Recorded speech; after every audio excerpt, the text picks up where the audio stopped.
oposição, 2006 o Lula como cumpre, 2010 a Dilma como herdeira, 2002 o Serra como governo, 2010 o Serra como oposição, 2006 o Alckmin como oposição. E terceiro, os candidatos mais variados, para todos os gostos, Coutinho, Ciro, Helena, Marina, etc. Né?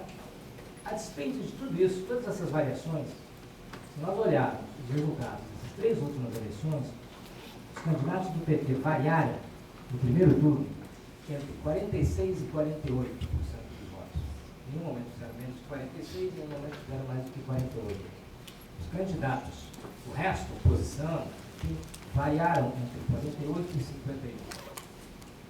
Se nós tomarmos a pesquisa, não agora da Datafolha, mas a pesquisa do voto de maio, aquele dado que tem sido apresentado como elemento central dessa eleição, retoma o ciclo de 2002, 65% dizem que desejam mudança.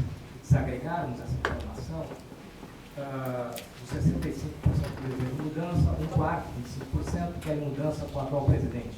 Somarmos isso com os 30% que querem continuidade, chegaremos a 46%. Se subtrairmos os 65% que querem mudança, um quarto mudança com o atual presidente, chegaremos a 48%. O que esse dado nos diz em todos eles? Nós temos na sociedade brasileira hoje uma clivagem muito forte que vem de 20 anos, talvez, quando se inaugura esse ciclo de disputa presidencial entre esses 2 partidos, e que muito fortemente acentuada nos últimos 12, quando o padrão de distribuição do eleitorado foi muito claramente estável, e em função, inclusive, dessa forte polarização, é uma eleição que é um processo que se, de alguma forma, transborda, tem transbordado. Se a gente vê nas democracias europeias o contrário, por que a extrema-direita ganhou essa eleição? Porque metade do eleitorado, eu vou votar, é tudo igual, não tem diferença nenhuma. Ou seja, se a gente olha na Europa, o que as democracias são hoje, elas são indiferença. As pessoas elas não vão votar porque elas não percebem. Qual é o sentido disso aí? É muito distante. Nós temos no Brasil um processo que é o contrário. Eu não sei até se não é exageradamente o contrário, eu não sei se a gente não está virando o fio. A minha intuição de que nós estejamos virando o fio. Né? Mas é um processo, para usar uma palavra que eu não gosto, que eu acho que está melhores, mas enfim, como me falta outra, de intensa politização. Né? Há alguma coisa que é quase uma politização da vida social, de todos os terrenos da vida social. Não chegaria, obviamente, àquela advertência da Hannah Arendt, né, quando ela diz que uma das características de regimes totalitários é justamente essa, né, a politização da vida social, é marcar todas as dimensões da vida social, cultural, privada, etc., com símbolos políticos. Claro, regimes totalitários é só um símbolo, só do Estado, só do poder. Numa sociedade brasileira tão plural, política, social, culturalmente, como a nossa, isso é impossível. Mas, de alguma forma, há um transbordamento da política para todo o resto, que eu acho que muito tem a ver com o grau de polarização e de competitividade do sistema político nas eleições presidenciais. É tão competitivo que, de alguma forma, cada manifestação de um artista, da Regina Duarte ao Ney Mato Grosso, né, cada evento, cada questão transforma-se num fato político em alguma coisa como um objeto de disputa. Certamente, redes sociais contribuíram e têm contribuído para isso. Né? Hoje ainda havia o lançamento de uma página que é chamada Só no Brasil. Estão pegando a coisa dessa expressão, só no Brasil que acontece isso. Estou mostrando casos, né? Só no Brasil tem neblina. Olha, tem neblina em outro lugar. Acho que há um processo, né, dado o grau de intensidade de polarização na disputa presidencial, o que é bom, revela a vitalidade de uma democracia, mas, como eu disse, talvez nós tenhamos virado um pouco o fio. Isso se expressa em fenômenos como esse. Né? Ou seja, há uma certa politização da Copa do Mundo.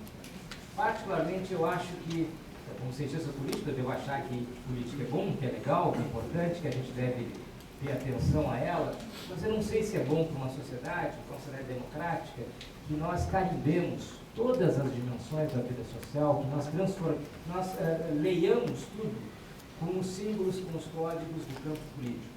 Né? Isso empobrece, provavelmente, e de alguma forma isso talvez no futuro torne a sociedade menos plural, menos diversificada do que ela efetivamente é. Uma última palavra que eu não sei quanto tempo, se eu tenho mais 2 minutos, uma última palavra que eu gostaria de dar, divulgação, que eu gostaria de dizer acerca dos movimentos sociais e doenças sociais que têm patrocinado, né, consignas como essa não vai ter como.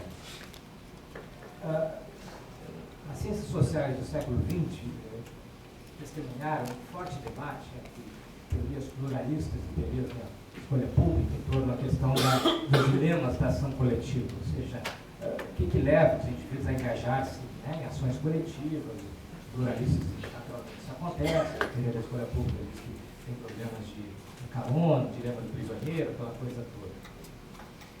Movimentos sociais, digamos assim, mais tradicionais, aqueles provavelmente alguns aqui na mesa participaram, eu há 30 anos atrás era do DCE, da URB, antes disso, acho que eu participei dessa fundação aqui do Centro Acadêmico de Ciências Sociais, né?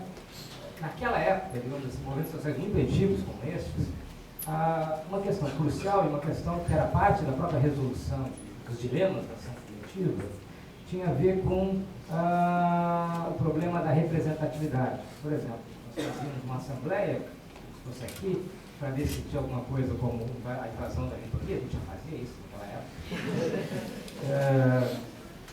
Sempre todo mundo, qualquer corrente que fosse, a palavra mágica é, mas esse troço é representativo, a assembleia é representativa, porque isso aí tem um pouco a ver com a questão da resolução de dilemas da ação coletiva, engajamento, adesão, o que leva, né, à garantia, e também com o impacto disso na sociedade em geral. Ou seja, o problema, que é um problema crucial em democracias, que é a tua relação com o mediano, né? O mediano, que dizem, é o indivíduo que divide uma distribuição ao meio.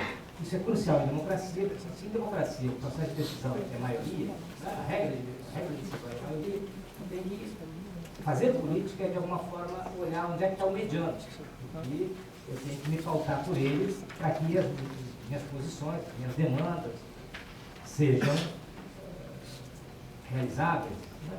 Então, de alguma forma, eu diria que no passado, movimentos sociais antigos, tradicionais, no passado, eles, de alguma forma, se organizavam olhando o mediano.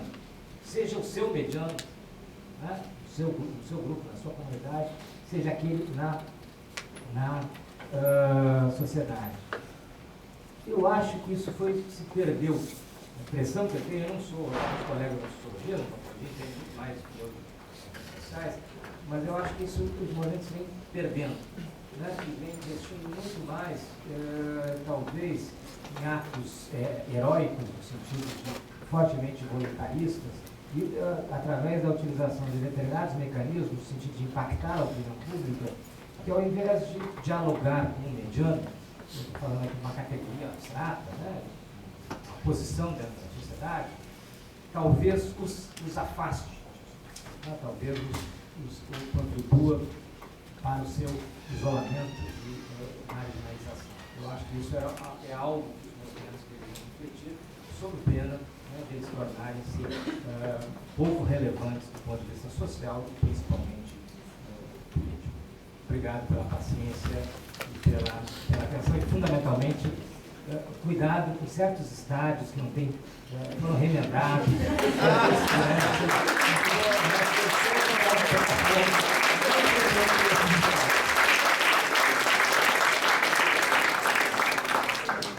Bom,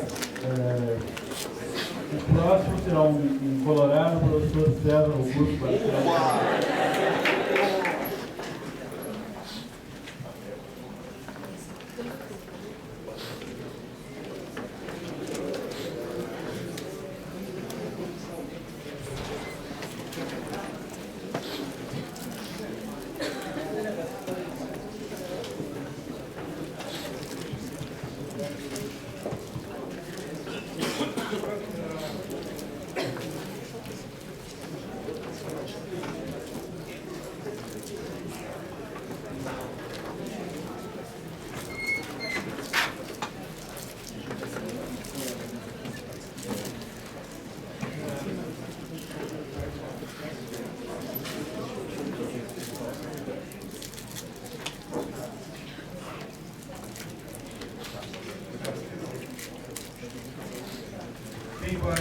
tarde a todos e a todas. Eu, primeiramente, queria agradecer o convite que me foi feito pelo DEG, agradecer o José Vicente, a Tamires, a Edneia, que tem articulado todos esses eventos. E, bem, eu tenho que confessar algumas coisas. Confessar sendo um público grande sempre é um pouco mais complicado. Primeira coisa que eu quero dizer, um dos textos que eu mais gosto é um texto aqui no Barreto chamado O Homem que Sabia Javanês. O Homem que Sabia Javanês era um vigarista, né, que atendeu um anúncio de alguém que precisava de alguém que soubesse javanês, ele se apresentou e acabou se tornando um figurão. Ninguém sabia, ele disse que sabia, assim foi. Eu assim me sinto mais ou menos como o homem que sabia javanês. Uma vez que precisava de alguém para falar de integração na América Latina, me chamaram, não tinha elementos, criei lá alguma coisa, apresentei, então a partir daquele momento eu virei o homem que sabia integração na América Latina. Aí quase todo mundo escreveu as palestras, dizia que era a mesma coisa mais ou menos sucedeu com a questão da história do futebol. E aí tem um outro problema. Como eu trabalho com história dos Estados Unidos, história do futebol, eu sou duplamente condenado. Uma, por trabalhar com os Estados Unidos e ser de direito, tá? Eu virei de direito, trabalhando com inimigos, sou direitista, DI, tá? Imperialismo. E a outra é trabalhar com um tema que o Alessa definiu, de alienado. Futebol é uma coisa de alienado. Isso é uma marca muito forte, apesar de parecer muito jovem, eu fui nos anos 60, tivemos as batalhas de 68 e todas as coisas por diante. Então, isso nos marca, né? E essa marca eu acho que ainda faz parte da academia, na medida em que o tema do esporte de futebol ele é rejeitado, apesar de que, por exemplo, historiadores tão importantes como Eric Hobsbawm tenha dado a ele uma dimensão de destaque, ou intelectuais como Eduardo Galeano e outros tantos têm também afirmado que é impossível, enfim, não dar atenção para um fenômeno que é um fenômeno de massa e que atrai milhões, né? Se a gente considerar aqueles que estão, digamos, ao redor do fenômeno do futebol, não propriamente do futebol em si, isso aí tem uma dimensão muito maior. Eu consegui, não foi uma luta muito fácil, desde 2004 eu estou me dedicando do departamento de História, nesse livro chamado História Social do Futebol. Talvez por muito tempo foi seminário do livro Falcador. Durante algum tempo ela foi seminário livre, depois se tornou, atualmente ela tem nome, tem HUM, tem tudo isso que deve ter, e eu já tenho alguns seguidores, depois eu vou falar um pouco disso. Na verdade, tudo começou com uma coisa mais ou menos provocativa. Nós tínhamos que editar um número especial da revista anos 90 sobre os 500 anos do Brasil, e eu resolvi fazer uma coisa que eu não tinha pensado, aí eu tinha que escrever enfim, eu falei para a Sandra do Pesamento, ela aceitou, então eu escrevi assim, 500 anos de Brasil, 100 anos de futebol gaúcho, a construção da província de Chuteiras. Então, tratando de uma coisa um pouco divertida, de falar do Brasil na pátria de Chuteiras, eu peguei aquela questão do futebol gaúcho e lidei com um fato muito específico, que foi uma partida da seleção gaúcha com a seleção brasileira, no Beira-Rio, um episódio absolutamente fantástico, que não vem ao caso me referir a ele hoje, e que certamente eu tive uma inspiração muito grande numa publicação da Estudos Históricos da Fundação Getúlio Vargas, que foi sobre, não me lembro se era sobre futebol, sobre esporte natural, mas que tinha um artigo da Leidano sobre essa questão identitária e tinha um artigo do Gilmar Mascarenhas, que também trabalha com história do futebol. Então, então eu começo a escrever o tema, então aí estou o homem que sabia javanês, então começo a ter um sujeito lá no departamento de história que sabe javanês, e a gente vai indo, então acabei construindo essa disciplina, e somos muito poucos no campo da história, mas eu já tenho, digamos assim, uma trajetória que eu posso dizer de afirmação, não só aqui. Eu consegui bolsa do CNPq para fazer um projeto sobre identidade regional e as suas marcas no futebol do Rio Grande do Sul. E atualmente também, com uma bolsa do CNPq, eu estou desenvolvendo um trabalho sobre o estudo comparativo entre o futebol brasileiro e argentino, mas especificamente trabalhando pontualmente com Porto Alegre e La Plata, essa polarização que tem em Porto Alegre tem em La Plata também, mas também são outras coisas para apresentar. Mas me pergunto, qual é o país do futebol? Essa é uma pergunta que acontece sempre. E aí eu respondo, é o Uruguai. Me pergunto por quê? O Uruguai tem 3 milhões de habitantes. Quer dizer, quando o Henrique vai para o Uruguai, 3 milhões e 1. Quando o Henrique vem do Uruguai, é 3 milhões só. E com esses 3 milhões, faz muito tempo que eles têm 3 milhões, 3 milhões, ele gosta de dizer, tá?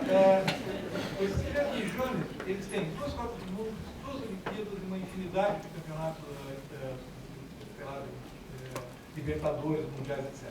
Então, a gente for fazer uma relação assim, da população uruguaia com o que ela conseguiu em matéria de triunfos e tudo isso, obviamente que ela é uma coisa incomparável com outra, além da antiguidade e tudo mais. Mas isso é uma coisa que eu faço assim, a título de provocação também, porque o pessoal gosta muito dessa ideia que o Brasil faz o futebol. O que eu vou lidar hoje não é exatamente com um mega evento. O Zé sempre quer que eu faça propaganda do meu livro, eu vou fazer logo. Nós temos ainda, tivemos no Departamento de História, uma promoção que era enfim, curso de extensão, ciclo de cinema, de História e Cinema, né, e que era temático. Então, nós tivemos um que era sobre esporte, que nós chamamos Vida e Jogo e História, e que se usou uma série de questões relativas a esportes em geral, mas tinha algumas coisas mais específicas sobre futebol. E eu me parei com esse tema que eu intitulei aqui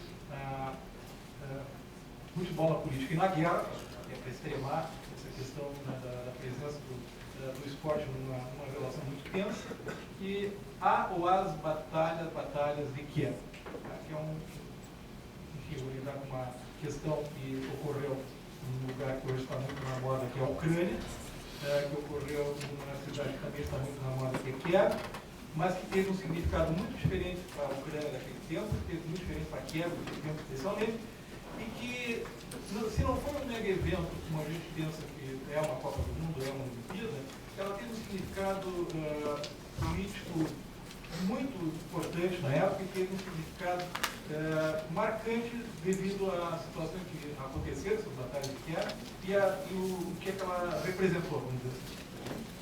Além desse texto que eu fiz, a base para esse trabalho foi um outro livro de um inglês, um jornalista inglês chamado Andy Douglas, que se chama Futebol e Guerra, e que justamente lida com o tema que eu vou trabalhar.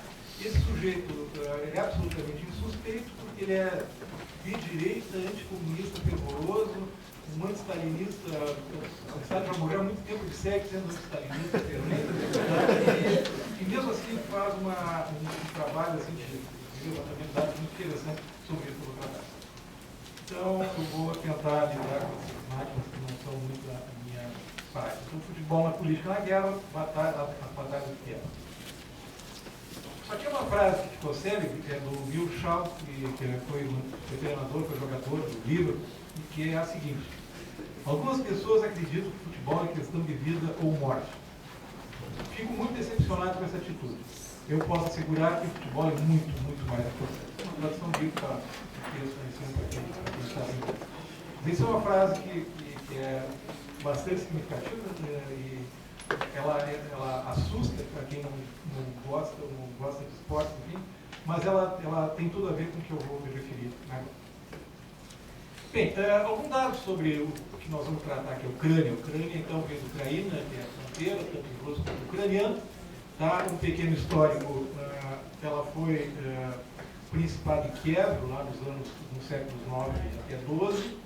É o núcleo, vamos dizer assim, de onde sai depois o Império Russo, a primeira grande capital. Ela sofre uma ocupação pelos invasores mongólicos a partir do século XIII, é dividida entre Polônia e Lituânia. Essa questão com a Polônia é uma questão que é permanente em relação à Ucrânia, um país de fronteira. E ela é muito marcada a partir do século XVII, especialmente, não que não existisse antes, por povos nômades, que muitas vezes são comparáveis agora com o negócio sobre gaúchos, cowboys, a questão da Copa do Mundo. Quer dizer, os cossacos também, como povos nômades, são povos ligados ao uso do cavalo, às batalhas, etc. E esses cossacos, eles se incorporaram muito, a grande parte dos grupos deles vivendo na atual Ucrânia, né, os vales do Don, do Dniepro, do Dniester, em alguns lugares conhecidos como os apólogos, Sete, enfim. E também, quando houve a incorporação à Rússia, eles se mantiveram numa posição inicialmente de autonomia e mais tarde foram sendo absorvidos pelo czarismo ao ponto de serem confundidos com a própria guarda do czar. Quer dizer, isso é muito comum, que esses impérios absolutistas, eles cooptassem os inimigos, os principais inimigos, para colocá-los, né, numa posição de guarda, de defensor. Foi o caso, por exemplo, do Império Turco com os albaneses, e foi o caso do czar com os cossacos. E na época da Revolução Russa, eles se dividiram. Então, uma parte foi com o Exército Vermelho, outra parte com o Exército Branco, e a cavalaria cosaca sempre foi importante. A presença ucraniana na cultura, na mais alta cultura, para a expressão que eu também não gosto, associada ao romance russo, ela começa no 19, com aquele que é considerado o pai dos grandes romancistas russos, um sujeito que morreu antes dos 40 anos, mas tem uma produção importante, que é o Nikolai Gogol, e tanto Tolstói, Dostoiévski e outros, eu tinha como seu principal antecessor, que tem obras bem conhecidas, né? Uma delas é especificamente sobre os cossacos, que é Taras Bula. E mais recentemente, e uma coisa importante, os livros dele foram escritos em russo, assim como dos outros dois ucranianos que eu vou repetir, que eram judeus de Kiev, os dois comunistas, os dois da primeira hora da Revolução Russa. O Isaac Babel, que tem um livro espetacular, A Cavalaria Vermelha, onde ele, um judeu urbano de Kiev, lida com cossacos, provavelmente antissemitas, uma parte dele, e numa tropa de cavalaria. E o outro, que acabou sendo, de alguma forma, o grande intelectual do regime soviético, o Ilya Ehrenburg, também tem essa mesma tradição, essa mesma origem, e que durante a ofensiva soviética vai ficar famoso, os neonazistas têm pavor dele, porque ele tinha as consignas mais ferozes, né? Quando avança o Exército Vermelho. Agora vamos lá, vamos matar todo mundo, vamos acabar com eles, enfim. Então essa é uma inserção muito diferente, quando a gente pensa na Ucrânia hoje, e nas coisas que estão acontecendo na Ucrânia. Seguindo, havia futebol na Ucrânia, mas havia em outras partes. O futebol nos países eslavos ele não era tão antigo, tão tradicional, mas se a gente pensar, por exemplo, na Copa da Itália, a Tchecoslováquia foi vice-campeã, e na Copa da França, a Hungria foi vice-campeã, havia, então, certamente uma inserção importante. Os grandes clubes de Kiev eram o Lokomotiv, que é de 1919, eu coloquei aqui mais ou menos a matriz, vamos dizer assim, desses clubes. O Dinamo, que é o mais conhecido. E uma questão aqui também que vai ser transcendental. Essas coisas do vermelho e do azul, né? O Lokomotiv tinha camisa vermelha e o Dinamo tem camisa azul. Seguindo, aqui tem uma foto do Dinamo de Kiev, tá? Tem alguns personagens que depois nós vamos lidar com eles. O principal deles é o goleiro, ele está com um uniforme diferente, ele está aqui. Não sei como é que se aponta.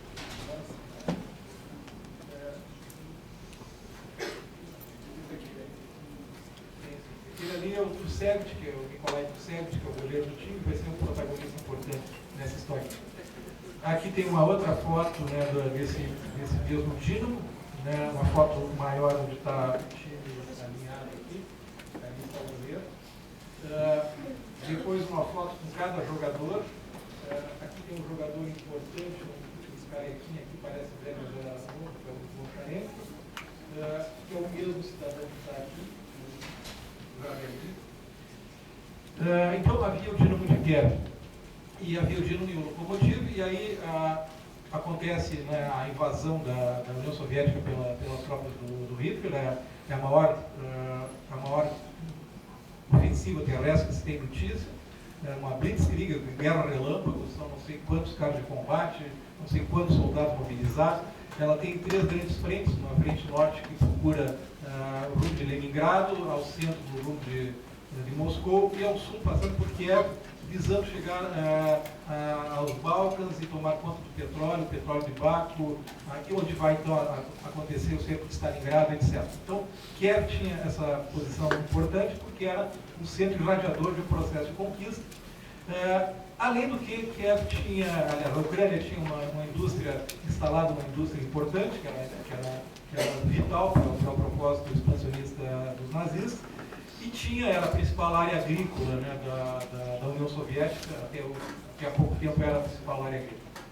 Além disso, eles forneceram para a Alemanha ao redor de 100 mil trabalhadores que foram levados para as fábricas, para os campos de trabalho da Alemanha. Então, é um lugar realmente muito importante. Um senão, que seria totalmente invertido hoje se a gente fizesse a história do ser. Eles contavam, os alemães, com um apoio muito forte do que seria um nacionalismo ucraniano. E havia um nacionalismo ucraniano. Só que esse nacionalismo ucraniano ele não aderiu ao nazismo. Mesmo aqueles nacionalistas que eram, digamos assim, partidários de uma independência da Ucrânia, eles, na hora da guerra, se manifestaram como pró-soviético. Isso foi um equívoco, vamos dizer assim, de avaliação do Hitler. Eles praticaram a política de terra arrasada, que era uma recomendação do Tsar. Quer dizer, os alemães invadiam as áreas de campo e encontraram tudo destruído. E, enfim, o final do processo de ocupação da Ucrânia terminou com a redução da população de Kiev, que era ao redor de 500, 600 mil habitantes, para 100 mil, e o extermínio dos 80, 85 mil judeus que viviam em Kiev. A Ucrânia era uma cidade que tinha uma população judaica muito importante. Então, aqui algumas fotos da ocupação de Kiev, de setembro de 41. Quem conseguiu as fotos foi o doutorando meu, quer dizer, a responsabilidade é dele, o Rafael Kizani, que me achou esse material. Aqui algumas coisas anteriores à invasão e mais relativas à Alemanha. Né? A Alemanha em relação ao futebol, o problema da Alemanha incorporar o futebol ao nazismo. O Mussolini teve um sucesso absoluto em relação a isso, ele incorporou a população toda da Itália em função de 2 campeonatos mundiais e trouxe os principais jogadores latino-americanos, inclusive um brasileiro, ele levou para a Itália usando o argumento do oriundi. Né? O oriundi é aquele que era descendente de italiano, o italiano era, e portanto poderia fazer parte da seleção italiana. Os italianos ganharam 2 mundiais, ganharam o Mundial na própria Itália em 34, depois de 38 na França. Obviamente, 38 roubando no Brasil, enfim, o Brasil sempre é roubado. Ao contrário disso, a Alemanha só fez fiasco no futebol, durante os anos 30 e os anos 40. Então, os campeonatos internacionais eu listei aqui, para não tem clubes, tem coisa, eu peguei esse curso que eu achei mais importante. Então, na Copa de 34, ela cai na semifinal. Tá? Então, ele cai para a Tchecoslováquia, quer dizer, um time ariano, um time, enfim, que está protagonizando, digamos, um papel de liderança mundial, vai cair justamente frente aos tchecos, que eram eslavos, que eram, então, digamos assim, incomparáveis à origem ariana dele.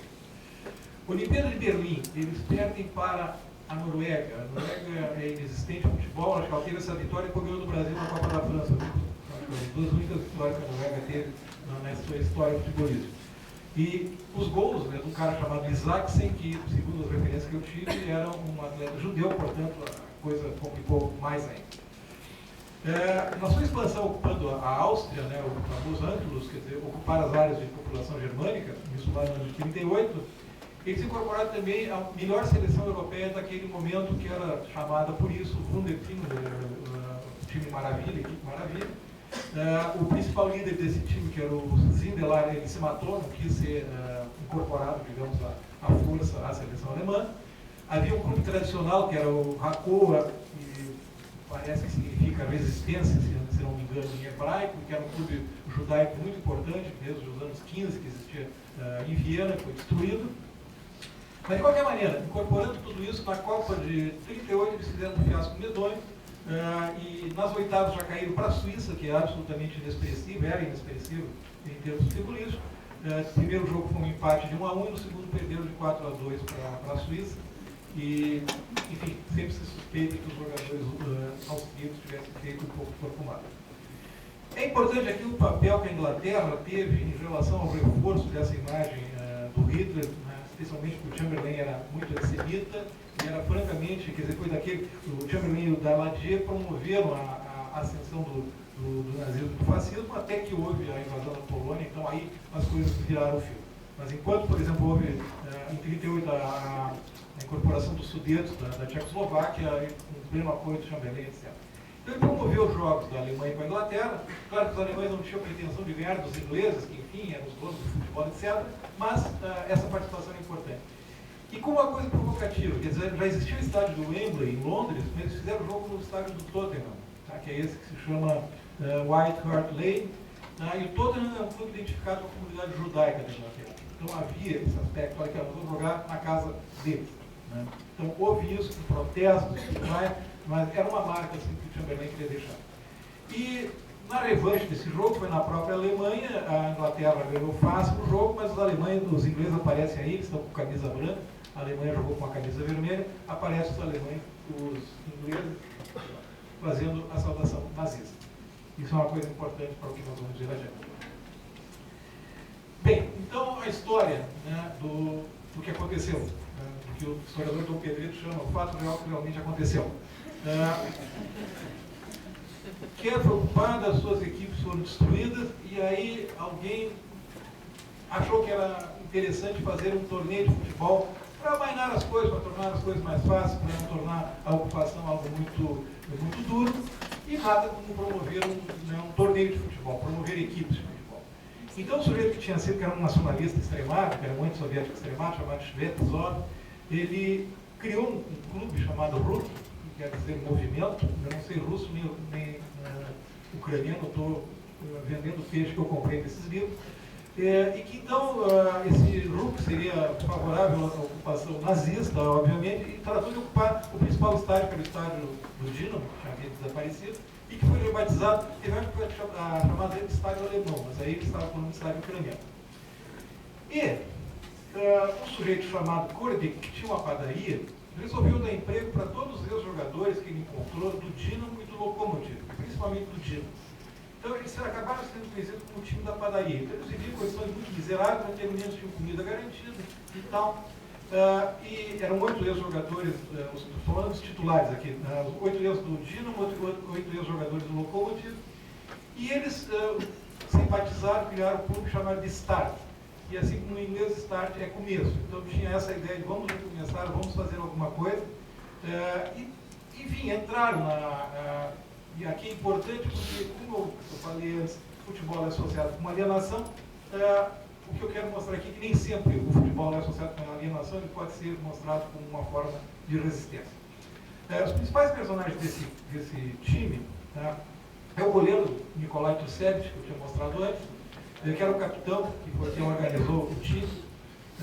Kolya Tusevic, ele fazia parte do Partido Comunista Ucraniano, então ele era realmente um sujeito muito pisado, mas ele tinha uma posição de liderança que ele herdava desde o tempo do Dinamo de Kiev.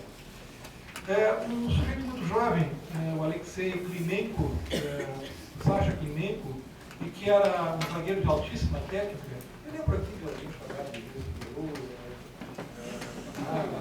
eu vou lembrar o Ayrton também, o Ayrton também era uma modalidade de MMA, mas era muito tempo. Mas enfim, o Klimenko era um zagueiro de alta técnica, era a característica principal dele. Jogava no meio do campo protegendo essa zaga o Vânia, o Ivan Kuzmenko. O Kuzmenko era um sujeito, a gente tem uma ideia de que eram os preparadores físicos daquele tempo.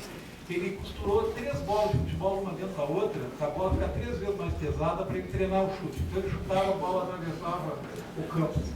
Eu conheci um sujeito assim que jogava no Aimoré, chamado Beiço, que ele chutava a bola para fora do estádio.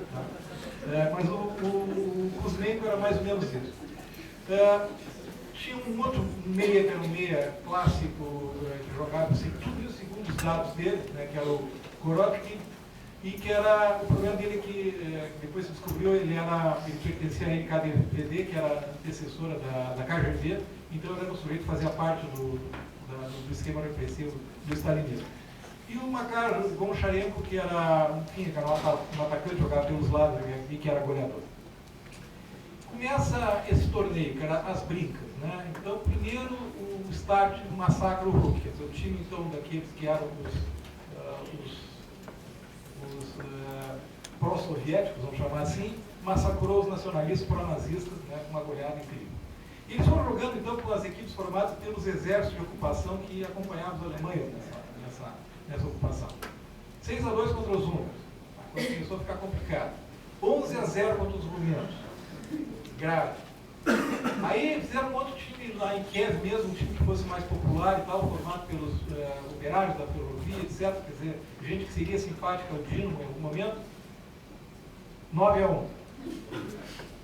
Aí os alemães, eu não sei se era um regimento, se era uma tropa, um quartel, qualquer coisa, se fizeram uma equipe para jogar 6-0.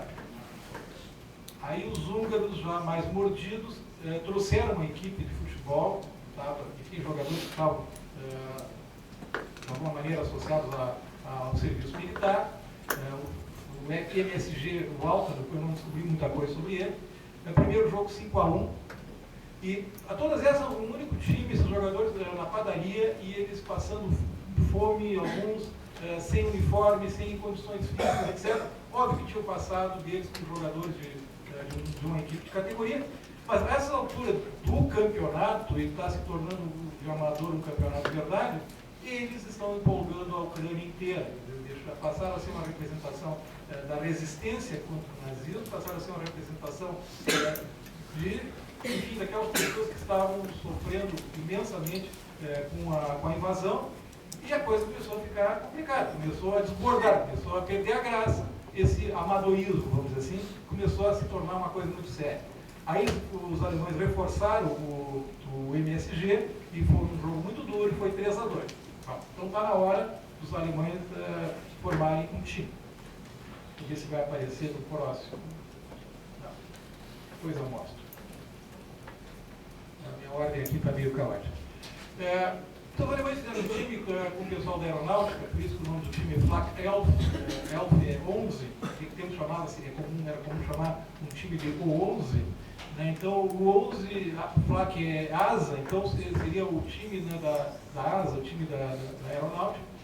E foi um jogo quase amistoso, um jogo tranquilo, o start deu 5-1, e aí, sim, aí o negócio realmente tornou-se complicado. Então os alemães tinham como obrigação vencer o time do Estado. E aí trouxeram gente de todos os lugares da Europa, reforçaram o clube, o time, perdão, seguiu sendo com o nome de Flak Elf. Antes do jogo, o árbitro, que era um oficial da SS, desceu e recomendou aos jogadores que, enfim, ele reconhecia que jogavam muito bem, mas que tivessem consideração contra uma equipe alemã e que tivessem, então, a obrigação de fazer a saudação nazista, porque, afinal de contas, se tratava de um congraçamento e que eles teriam que conviver bem com os alemães. Aí, sabe-se lá como é que isso andou pelo vestiário, não sabia o certo. Segundo o Gonçarenko, que é um sobrevivente desses tempos, eles resolveram que o Mujahid, não por serem ucranianos, não por serem nacionalistas, mas sim por estarem contra a ocupação nazista e resolveram ter uma atitude, digamos, pró-soviética.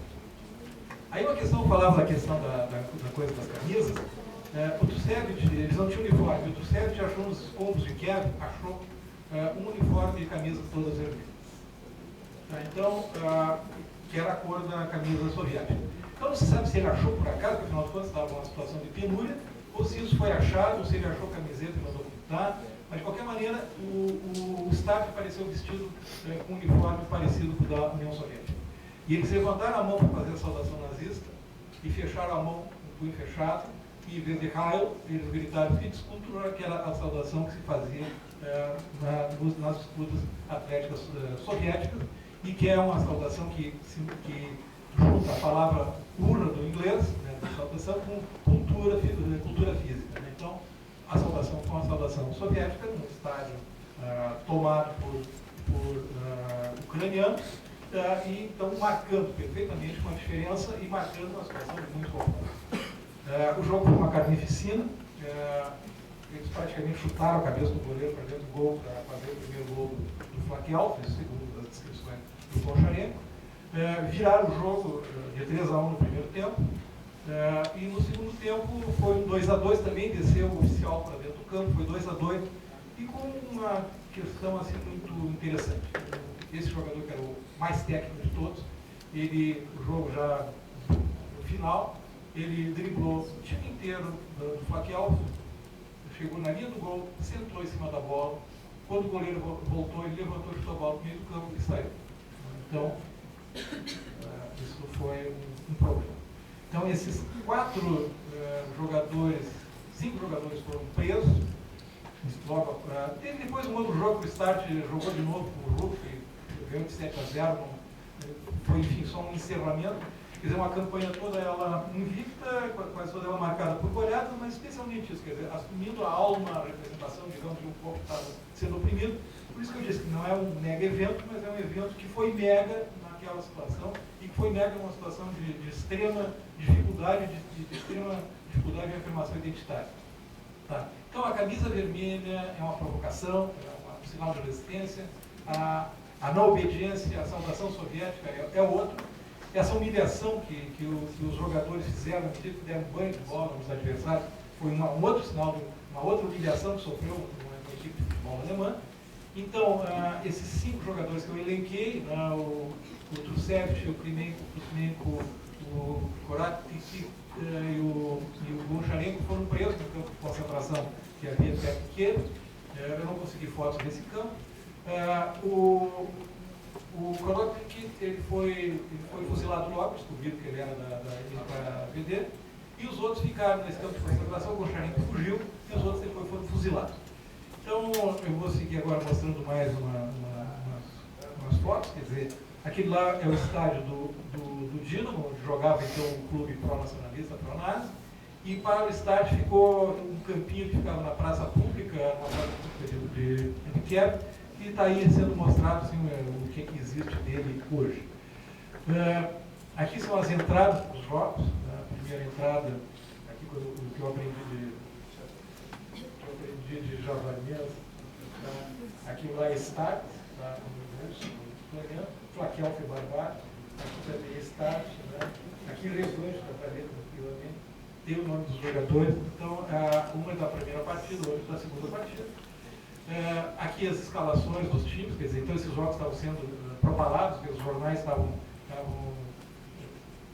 os jornais que eram produzidos pelos alemães, mas também pelos nacionalistas ucranianos, estavam propagandando bastante o jogo. Aqui tem do primeiro jogo do Start com Flaquel, aquele que foi, enfim, foi com engraçamento e tal, que foi um jogo às brincas, e que foi uma goleada de 5-1. Deixa eu ver se eu consigo. Esse aqui é o Goncharenko, que é o sobrevivente, o jogador. O Trusevic está aqui, tá? Esse mais jovem aqui é o Klimenko. Aquele lá atrás é o Koratic, que é o da KDV. O outro não sei onde é que anda, mas dá para ver na DV depois quem quiser. A retomada de Kiev, né? Então esse aqui é um campo de concentração que tem na Ucrânia. Eu não consegui esse campo de concentração onde eles ficaram, mas isso aqui são fotos, né, que são feitas pelo Exército Vermelho quando faz o avanço, como está Kiev no momento em que os soviéticos retomam. E atualmente, quer dizer, atualmente eu não sei, porque depois que houve essas movimentações todas, eu não sei se isso ainda é assim. Essa estátua aqui é absurdamente, não vou dizer nem o que eu acho dela, tá? Mas representa a vitória de um atleta soviético, então humanizado, né? Com todos aqueles atributos de masculinidade, uma masculinidade um tanto quanto homoerótica, tá? Que ele está derrotando então a águia nazista, que é uma representação da vitória soviética sobre os nazistas, e essa estátua existiria em Kiev. A outra que para mim tem mais importância é a que existe, é o monumento que tem na frente do estádio do Dinamo, tá? E o estádio do Dinamo, então, ter sido, digamos assim, o grande, a origem da maior parte dos jogadores, de todos esses jogadores foram sacrificados, então eles estão colocados lá, e em algum momento eles eram reverenciados com esses jogos aí, fazendo, né, algum tipo de oferenda, pedras e coisas assim. E aquele velhinho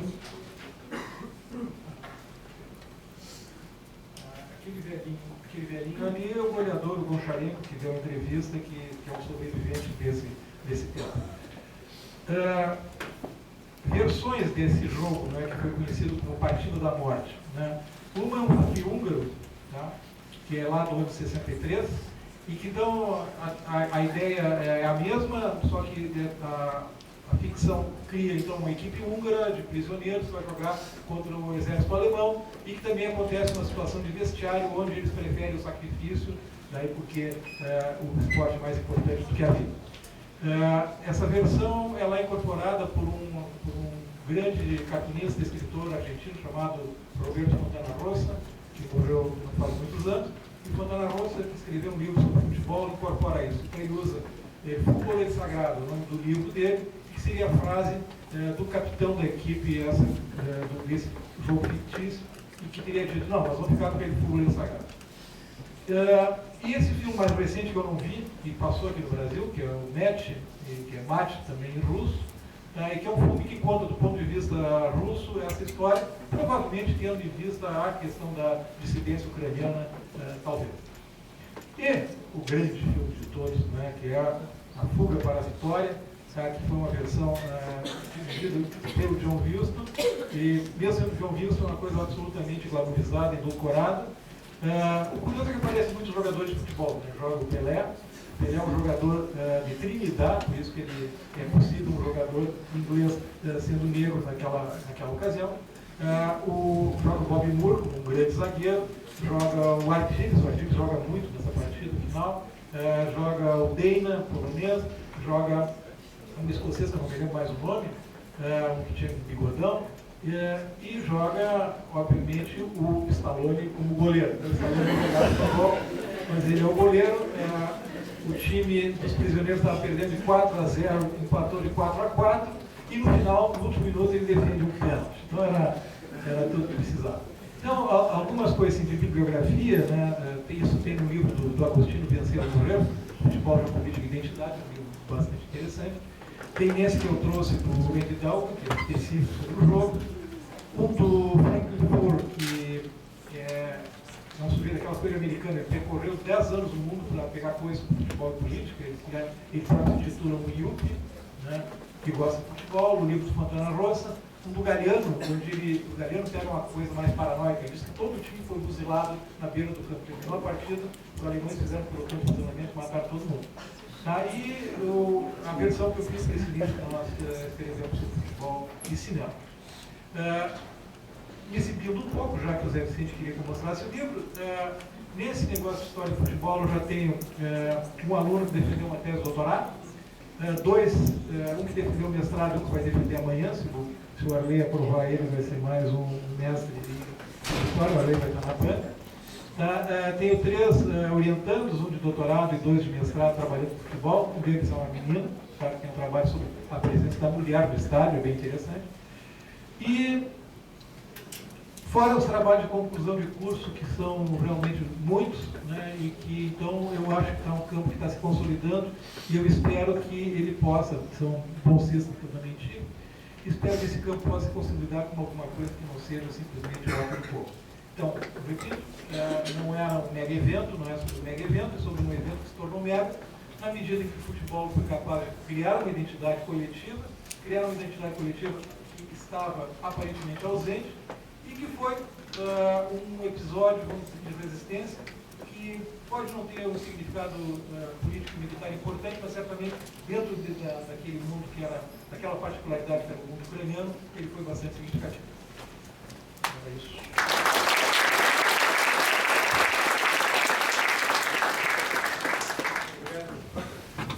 Obrigado, Sr. Basé. Só, já que ele falou tantas vezes em cinema, nós estamos distribuindo uma ficha pedindo sugestões de vocês para revitalizar o Clube de Cinema de Leia, que está precisando.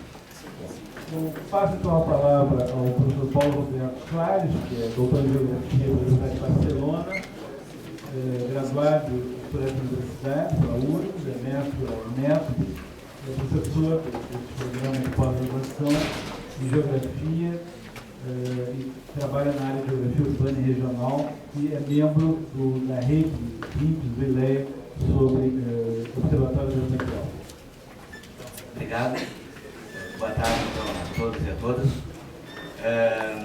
Uma saudação especial aos geógrafos e geógrafas. Hoje é o dia do geógrafo. Pelo menos tem um ponto de geógrafos aqui interessante. E tem uma tarefa aqui, depois dessa belíssima história desse evento que se tornou mega, de manter aqui o público, né? Estamos nesse momento, então, de discussão da Copa do Mundo, né? E esses debates e embates, e interessante a universidade também entrar nessa discussão. Não que já não tenha entrado, porque eu acho que já realizamos uma série de eventos e discussões sobre os mega eventos.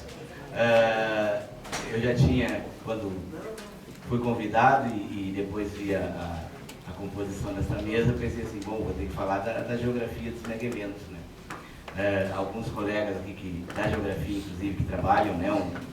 Foi falado aqui o Gilmar Mascarenhas, que é um dos precursores da geografia do futebol no Brasil, né? Então, um campo também que na própria geografia dos esportes e do futebol especialmente está se desenvolvendo. Mas então vou comentar um pouco e levantar discussões sobre a Copa do Mundo nessa questão da geografia e dos mega eventos, né? E especialmente dos mega eventos esportivos. Um pouquinho de propaganda também, bom, eu faço parte do Observatório das Metrópoles, que está localizada aqui no ILEA, agora é uma rede, né, interdisciplinar e multidisciplinar de pesquisa aqui do ILEA, mas também é uma rede nacional de pesquisadores, presentes em 15 cidades, capitais brasileiras, e nós temos um projeto que se chama Metropolização e Mega Eventos, que tem as suas equipes estruturadas em todas as cidades onde está acontecendo a Copa do Mundo, e nós estamos fazendo uma pesquisa, né, uma pesquisa em rede e com a pretensão de ser uma pesquisa comparativa também. No momento a gente está já na finalização, né, dos trabalhos, embora a gente vá continuar até o final do ano ainda nessa discussão, porque essa questão do impacto do mega evento Copa do Mundo, nós acreditamos que não vai cessar no dia 13 ou 14 de julho, né? Inclusive, o impacto pode ser antes até, né? Mas vamos ver. E estamos agora, tentando lançar um livro sobre a situação das obras, especialmente das obras da Copa, das transformações das cidades sedes da Copa. Estamos tentando lançar um livro ainda até julho, um livro nacional, com um capítulo para cada cidade, 7. E mais adiante, talvez ali por agosto, vamos lançar um livro também nosso aqui de Porto Alegre com a equipe de pesquisadores, tal, alguns estão aqui, o César, a Rosiele, tal, que também estamos escrevendo os artigos e um livro sobre os impactos do mega evento das transformações urbanas aqui em Porto Alegre. Então, essa é a propaganda, né? Com relação então a essa geografia dos mega eventos, e coloco geografia dos mega eventos esportivos, porque temos outros mega eventos, né? Não somente os mega eventos esportivos. Bom, o geógrafo, né, também muito conhecido, e o ano passado ele esteve muito no Brasil e se referiu muito às manifestações que aconteceram nas cidades brasileiras, o David Harvey, né, em seus mais diversos escritos coloca, né, que em determinado momento, né, o capital excedente, periodicamente o capital excedente que temos aí pelo planeta, ele necessita se territorializar, né? Ele tem que se situar em algum lugar, né? Produzir um espaço, produzir transformações na paisagem e especialmente aí na paisagem urbana. E nos últimos livros dele, que é o Enigma do Capital, ele se refere inclusive a essa questão dos mega eventos esportivos, né? Se refere, por exemplo, às Olimpíadas de Pequim, né? O caso já muito conhecido das Olimpíadas de Barcelona, né? E diversos episódios, né, desses movimentos, né, do capital internacional com relação, né, aos mega eventos esportivos e a abertura que esses mega eventos trazem, né, para os negócios, vamos dizer assim, né, em diversos territórios. Essa questão tem a ver com um movimento, né, que se deu especialmente ali a partir dos anos 90, né, que está relacionado primeiro com a globalização, né, econômica, né, a financiarização da economia, esse capitalismo flexível, desregulado que nós vivemos, né, essa economia de serviços, né, alguns autores falam em capital cognitivo-cultural, quer dizer, essas transformações todas, né, nas formas de reprodução e acumulação de capital que nós temos, que tiraram, né, não totalmente, mas levaram também um foco da acumulação capitalista para o que a gente chama de capital fictício, né, para uma especulação e não só naquela produção direta de mercadorias tradicional. Então, houve esse movimento muito importante, né, de ver a chamada nova economia e ver o preço, né, o valor, melhor dizendo, das empresas dessa nova economia, empresas como Google, como Apple, como Microsoft, né, o valor que elas têm, se formos pegar o valor em ações, em bolsa, né, quer dizer, é um valor astronômico, fabuloso, muito maior, por exemplo, que empresas tradicionais, como a General Motors, Volkswagen, né, daquela economia capitalista tradicional. Né. Então, houveram essas mudanças aí no capitalismo a partir desse período da globalização, anos 90, anos 2000. E também nós temos mudanças no que a gente chama assim, de gestão urbana, na gestão das cidades. Né? Quer dizer, o modo também de como as nossas cidades, né, são produzidas e são geridas passaram por uma série de mudanças, especialmente também a partir desses anos 90. A gente ouve falar muito de empreendedorismo urbano, planejamento estratégico, city marketing, cidade-empresa, cidade-mercadoria. Então, esses movimentos, né, que vão acontecendo em nível internacional. E os mega-eventos, né, se encaixam aí nesse processo também.